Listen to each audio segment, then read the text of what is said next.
Sa banwakang Sibalem, duro ang mga atraksyon nga pwede maadtunan. Mapanatural, human kataho, marami nga mga establishmento, kultural, historical, kag iban pa. Ang biyaheng antike magadara kaninyo kada Sabado, umpisa alas 8:30 hasta alas 9:30 sa aga kang mga nanari-sari nga lugar nga pwede maadtunan, eksperyensyahan, kag mga kultura nga pwede mamanaan kang mga kabataan kag mapalapnag sa kalibutan.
Nag-start lang siya nung nagkaroon ako ng permanent work from home.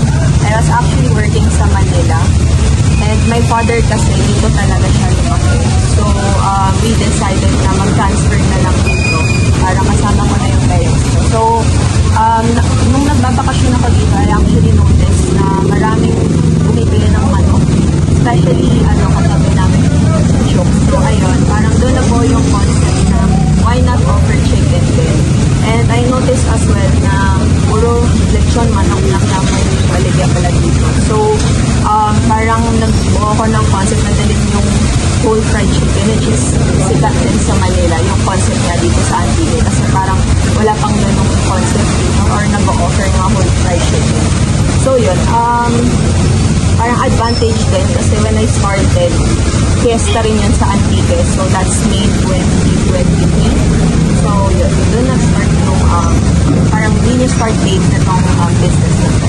Actually, parang lang siya, parang play, parang sound play lang, parang gano'n. Kasi diba, ang tunog sa manok, kokorok naman na. So, yun, parang pinatosya lang siya ng term. So, ginawa siyang kokorok, parang medyo Japanese type of So, ayun. Doon siya nag-buo. Para remarkable. Process, medyo mahirap kasi ako lang talaga yung naghanap ng supplier ng mga machines. Actually, lahat ng concept actually nanggaling ng Manila and Iloilo. Kasi nung nag-transfer ako dito, wala pa ako alam kung sino mga supplier ang maghanap ng mga machines and mga inventory ko. So, ayun, doon nag-start. Hanap muna ng machines na available and then yung logistics, paano ko siya dadalhin dito sa lugar. Tapos, ayun, yung color, siguro yung usual lang din na bright. So, usually kasi pag food, paso sa red. Eh, naisip ko, ayoko na ng red. So, parang ginawa ko na ng orange para mas catchy yung color. So, ayun. Ang napulo nga sugo, kang nutrisyon. Manginaktibo, likawan ang mga makarilingin nga irimnan kag pagpanigarilyo. Mga kaabyanan, karon nga panyempo lainggid kung ikaw resistensyado. Daan nga ang tiyempo, gulpi-gulpi lang kung magkambyo. Ang sobra nga kainit kag hinali nga pag-inuran, hindi gid malikawan nga kita magkabalatian. Kani, pabaskaganta ang ating resistensya, manginaktibo sa mga hirikuton nga makabulig papag-en kang ating kalawasan. Mag-ehersisyo, kag ating gid likawan ang mga bisyo, patas nga pag-inom ka makarilingin nga irimnan kag pagpanigarilyo. Makalikaw rin sa gasto kag perwisyo, paparayo pa sa mga sakit nga makaharalit. Sundon ng napulo ka sugo sa nutrisyon, ang kapagsik kagabaskag kang kabuhi. Sang kapagpanamdam halin sa National Nutrition Council kag kang Nutri-Eskwela Radyo Kaabyanan.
suppliers sila ng mga restaurants. So yun, alin siya sa Manila. Ang some of it, like in signage ko sa Iloilo, kasi wala pa akong alam na gumagawa ng mga signage dito. And then ayun, chicken is also from Iloilo, yung chicken supplies ko. So I do have suppliers like from Iloilo.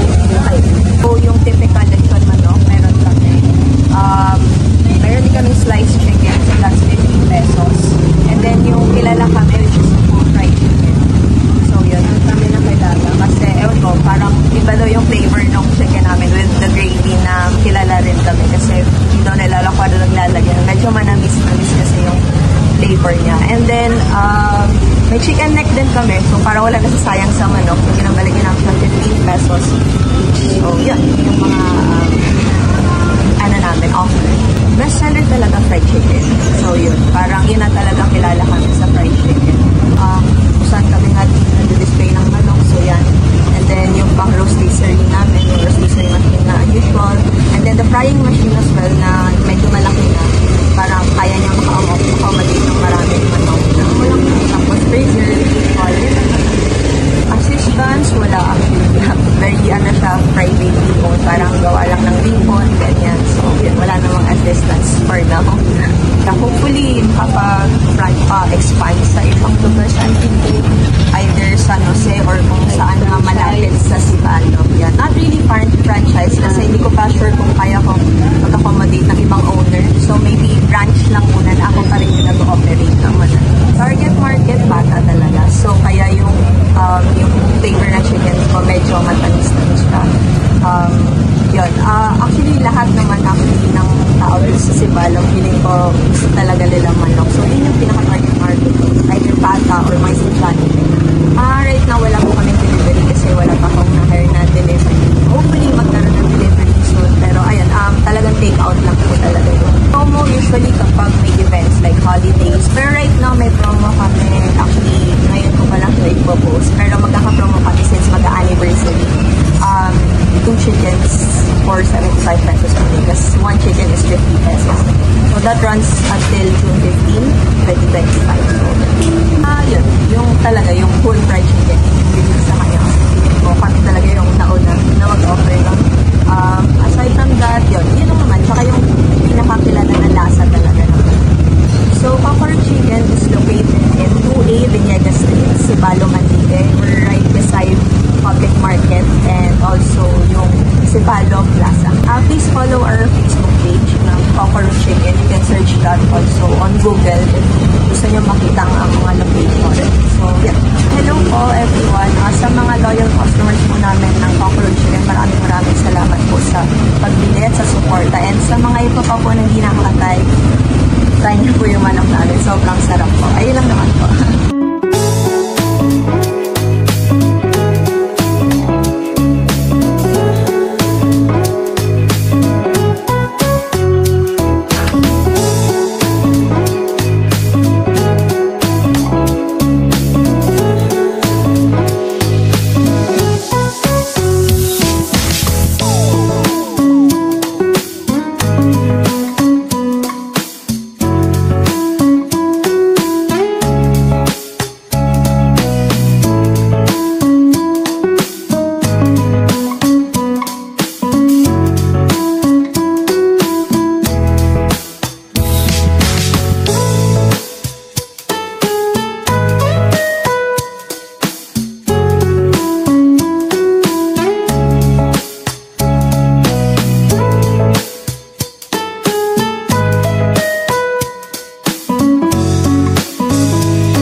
Nahibalaan nyo bala mga kaabyanan nga ang first 3 months kang pagbusong sobra ka sensitibo? Pero kaya nag-uumpisa ang pagporma kang fetus. Gani, magkain ka masustansya nga pagkain nga manggaranan sa protina, calcium, iron, zinc, kag folic acid. Maginom kang vitamina nga may iron kag folic acid adlaw-adlaw. Likawan ang pagkain kang sobra kapait para malikawan ang pagmanas. Amo dya ang pagparamanag kang kahig, batiis kag mga tudlo sa alima. Gani, tugruan gid kay importansya ang first 90 days ni baby. Kada bulan nga magpakonsulta sa health center para mangin healthy si baby.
And we are the owners of Chicks Grill.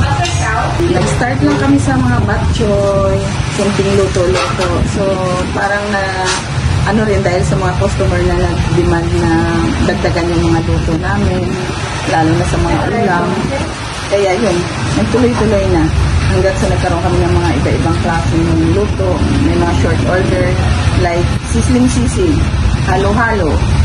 Kung ano nung pwede maibenta na pagpasok ng customer na hindi nalalabas para at least may marami mapapagpili. May gabulig man sa akin, so halos lahat ako ang gawa.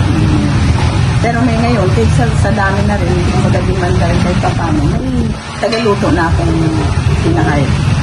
Lahat ng aming mga ingredients, lahat ng mga raw materials na kailangan talaga namin yan sa palengke. Sisling, sisig, halo-halo, carbonara, pansit palabok, spaghetti, mayroon din kaming barbecue, may beef paris, at saka lahat ng log. Kapsilog. Ang bestseller namin is halo-halo at saka bok choy. So doon talaga siya kilala. Ang chicken curry namin dito malakas, nilagang baboy sa... Kasi naluluto rin siya ng mga ulam para sa lunchtime. At minsan hanggang dinner na rin. Simple lang, parang lutong bahay lang. Nagluluto tayo sa bahay. Wala na. Wala kami masyadong ingredients. Parang lahat lang talagang lutong bahay. Hindi kami nag-ano ng talagang yung kung ano pong mga ingredients na ano. Kaya yun ang binabalik-balikan sa amin. In short, less MSG. Yes. Kung pwede kami makadagdag para at least may another branch na pwede. Maybe expansion pa lalo ng space para mas marami kami ma-accommodate ng customer.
Aton pamatian mga balatian nga aton maaguman kung ang mga pagkaon kag irimnan nga aton ginahimos ay hindi masarigan. Una, diarrhea. Pangatlo nga kabangdanan kang sakit kang mga bata. Kag pang-apat nga rason kung anda temprano nga pagkadura. Pangarwa, gastroenteritis. Mga pagkaon nga crispy on the outside pero bloody in the inside. Pangatlo, cholera. Infection nga mabuol sa kontaminado nga tubig pang sabaw o kung pambuol ka uhaw. Pang-apat, salmonellosis. Mabuol sa mga pagkaon parehas kang manok, itlog kag dairy products nga wala malimpyuhan kang insakto kung sa diin may mga higko kag mikrobyo. Panglima, hepatitis. Hindi hep-hep hooray, kundi hepatitis A. Halin sa mga pagkaon nga nakontaminar kang mga taho nga may hepa. Pang-anom, cancer. Mga pagkaon nga nahaluan kang delikado nga mga kemikal parehas kang lead, mercury kag iban pa. Pang-pito, walo, siyam kag duro pa abyan. Mga balatian nga halit nga dapat tatapan. Commandment number 6. Siguraduhon nga malimpyo kag wala ti halit ang atong mga pagkaon kag tubig. Sundon ang napulo ka sugo sa nutrisyon, ang kapagsik kag kabaskeg kang kabuhi. Sang kapagpanumdum halin sa National Nutrition Council kag kang Nutri-Eskwela Radyo Kaabyanan. Kaya halos lahat ay na-offer na simula pang bata, may ice cream, hanggang pang matanda, mga gulay na gusto nila tuwing gusto nilang kumain tanghalian paghapunan dito. So, yun, lahat talaga ng age range na pwede dito sa Balong na-accommodate. Kasi kung ayaw nila ng halo-halo, may ice cream kami.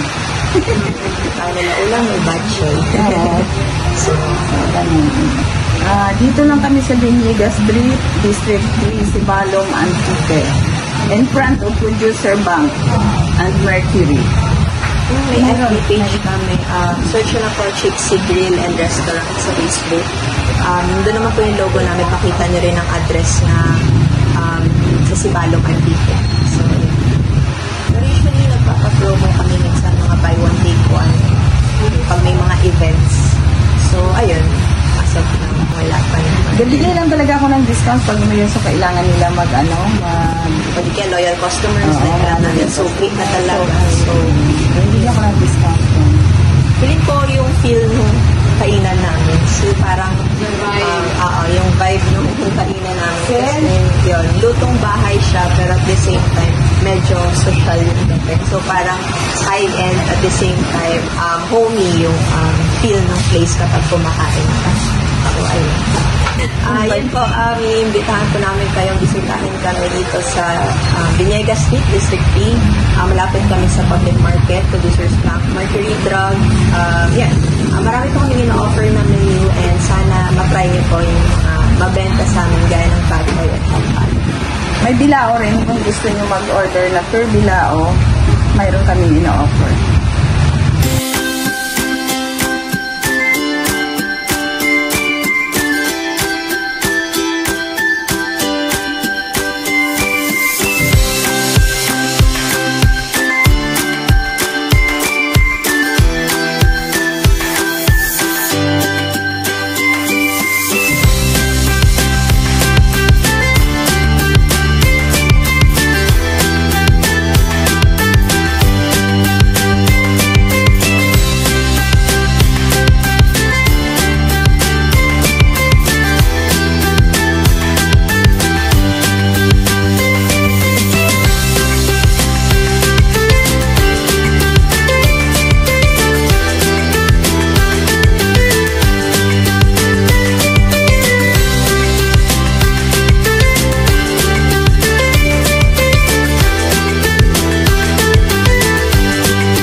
What's up mga katribo? Before we end our live video, we would like to thank PR Giancarlo F. Oxania and our Municipal Tourism Officer, Mr. Rodel C. Esler, for the support. And if you have any suggestion to our next adventure, please comment down below mga katribo.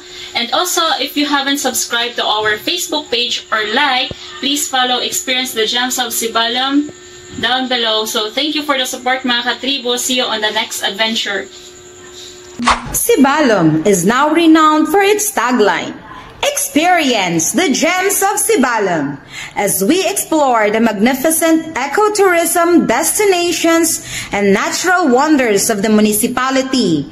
Tourists have the opportunity to embark on unique and natural adventures, explore captivating natural attractions, unique delicacies, safe and comfortable accommodation, and immerse themselves in the warm hospitality of the local community. It is formulated to enhance access and standards of tourism destinations and services, and promote the tourism potentials as a center of ecotourism and natural adventure destination in Antique and Western Visayas. Gani, dali mga abyan, imawi kami sa paglagaw sa mga narisari nga mga establishmento, mga pwede naton maadtunan sa banwa kang Sibalom. Daad, kamo namo nalipay sa paglagaw ta sa aton probinsya mga kaabyan. Magkirita ay liwat kita sa sunod nga paglagaw kada Sabado sa mga manami nga turismo sa banwa kang Sibalom.